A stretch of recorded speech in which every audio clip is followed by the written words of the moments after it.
In this tutorial, I'm going to show you the benefits of shooting in RAW format on your camera. So I have two images here, one that's shot in RAW and one that's shot just as a normal JPEG. If I turn my JPEG layer on and I have my RAW layer down here, and I alternate between them, there's not much difference. They're about the same exposure, the color's about the same. The RAW looks a little bit more contrasted, but what happens is when you zoom up a little bit,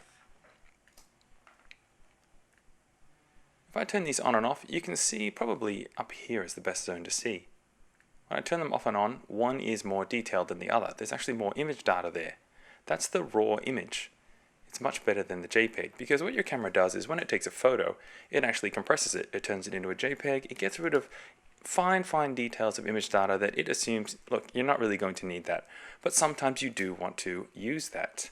And with your camera, it's going to be specific to your camera model on how to choose this into RAW format.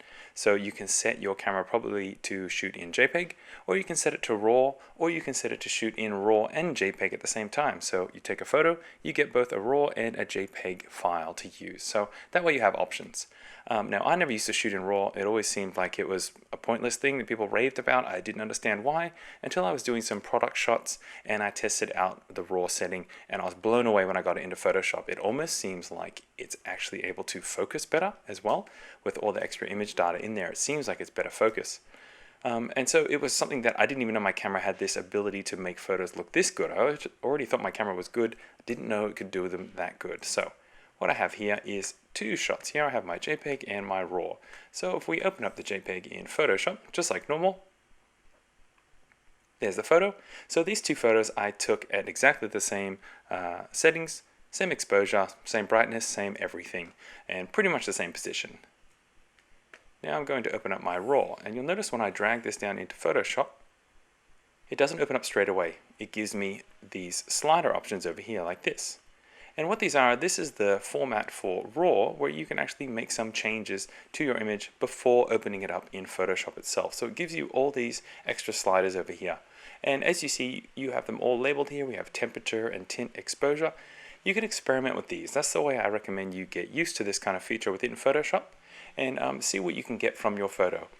Now with RAW photos, you do need something like Photoshop to open them up and actually make these changes. Otherwise, your software may not open up the RAW file, or it will open it up and you won't be able to make these changes.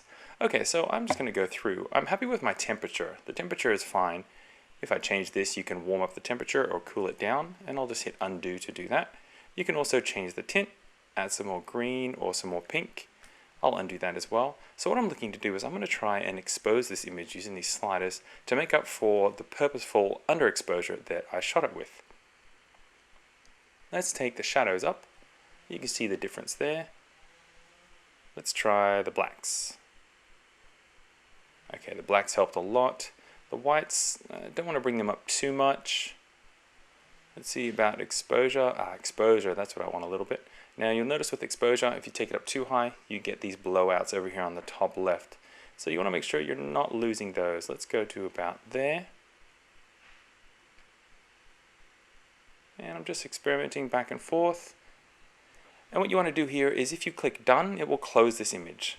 What you want to do is click open image, and now this will open this up as processed in Photoshop like that. If you need to go back, if you're like, oh, I wanted to adjust the exposure, while you have this layer selected, you can go up to Filter, Camera Raw Filter, and you have the sliders back here again. I'll go and hit OK. Okay, so let's name this layer Raw, and I'm going to go back to my JPEG. So this is the JPEG, not the RAW file, and I'm going to put this into my RAW file over here. Try and line these up as best as possible. Let's see, about there. Okay, so now what I'm going to do is I'm going to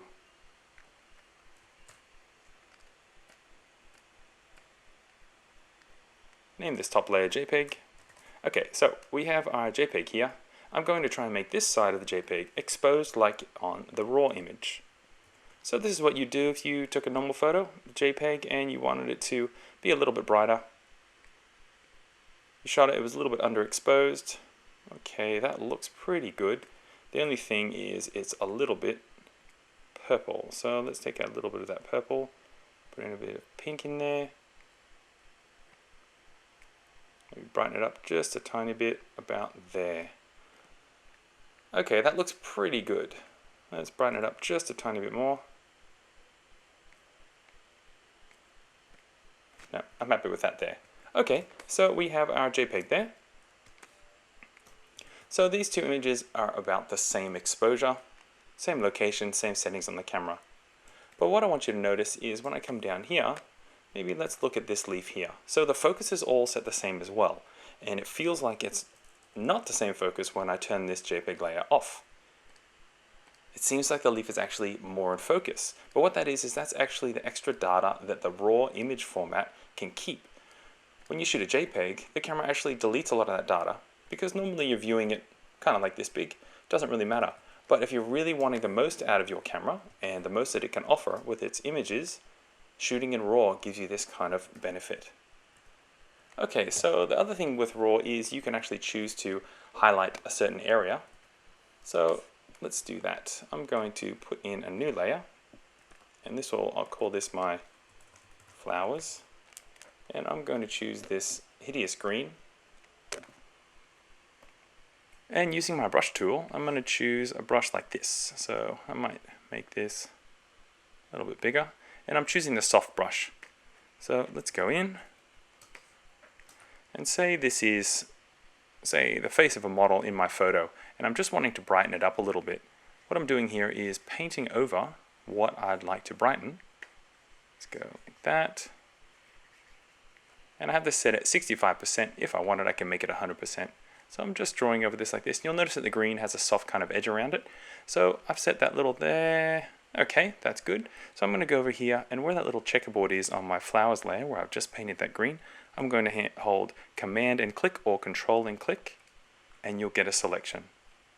So now I'll turn off that layer. I still have my selection. Let's go back to our raw layer, and now let's edit that by going Filter, Camera Raw Filter. And you'll notice that it's a zoomed up part of the image. That's because it's only giving us that selection kind of image. So let's see, what would I like to do? Let's change the temperature of these flowers. Let's make them kind of blue. And now it's changing the temperature of the background, but remember we've only made this selection here around the flowers. So let's do that, and let's take up the highlights a little bit and hit OK. And we've changed the color of our flowers there. You still have the selection there, so you can hit Select, Deselect. So with the raw image, you can actually access those sliders at any point, and you can do it in specific zones by creating a little mask over the top and selecting that and changing the settings there. So have a go yourself. Set your camera to the standard JPEG mode, take a photo, then using those exact same exposure settings for your aperture, shutter speed, and ISO, etc., change your camera mode to shoot in RAW and take another photo. Then open them both up in Photoshop and have a look at them. Zoom in and see the detail and comparison that you do get from shooting RAW. The file sizes are larger, but the benefits you get are really, really worth it.